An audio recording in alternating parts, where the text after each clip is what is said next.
Hi, I'm Dr. Julia Jones, and I am just going to have a little chat about smart wellness and why it's the route to not just good health, but also happiness.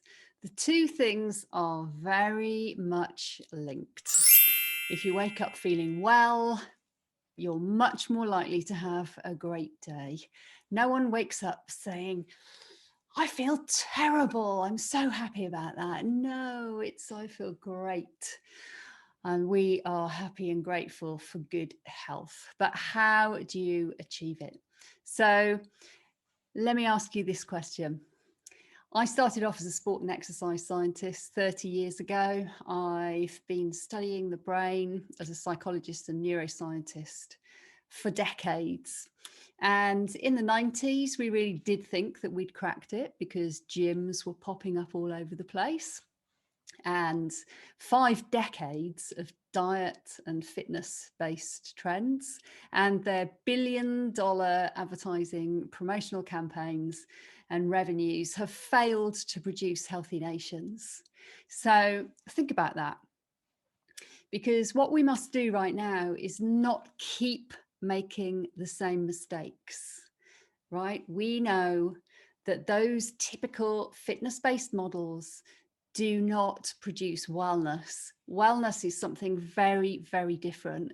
It needs a holistic approach that incorporates not just movement, actually small amount of movement is all we need to do if we've got our nutrition under control, if we've got our sleep under control, if we've got our stress levels under control. It's a wheel of wellness and all of those spokes interact.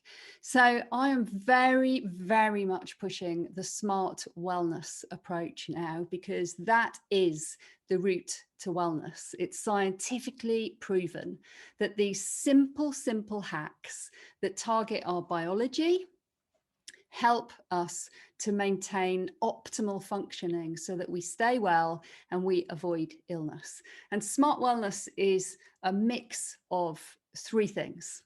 So it's about knowledge, right? You need to know about your basic biology, just super basic stuff. You do not need to be an amazing genius scientist. It's very, very simple stuff like the eyes.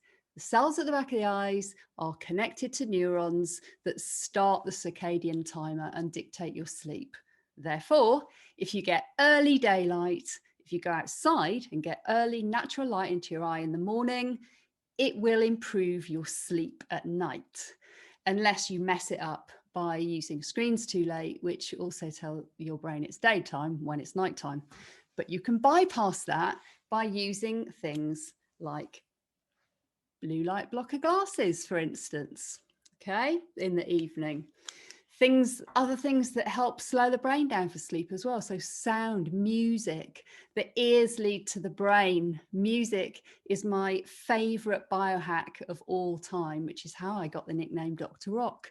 I've been using it to help Olympic athletes, NHS dementia programs, you name it. Music and sound is super, super powerful, because sound, picking the right sound at the right time of day, can change the way you feel. It changes the chemistry in your brain.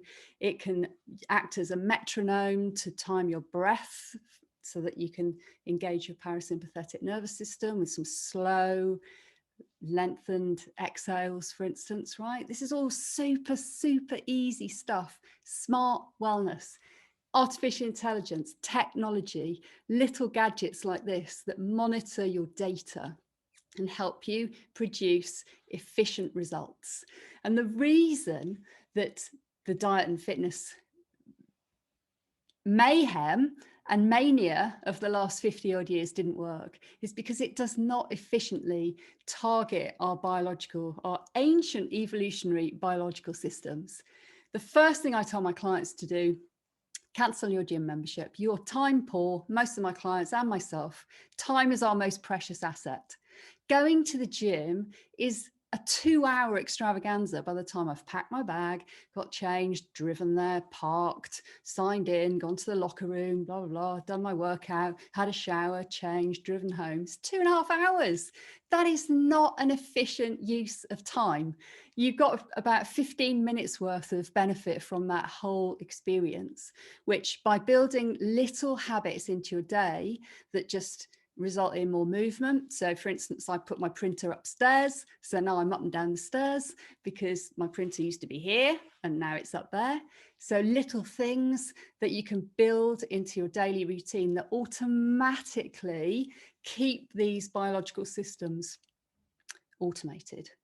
So I urge you to think about your habits, because your habits determine whether you're going to stay well or become ill.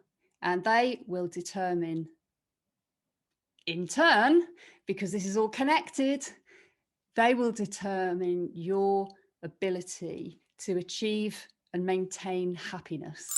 Okay, that mindset, those chemicals that are required to feel that way are very much dictated by all of those biological systems that can be targeted really easily through smart wellness. So I hope that has fired you up to go and find out more, look at the gadgets you've already got. Some of you might have wearables right now and you're not really extracting all the data from it and not using it to make changes in your lifestyle. So do it right now. Thanks for listening.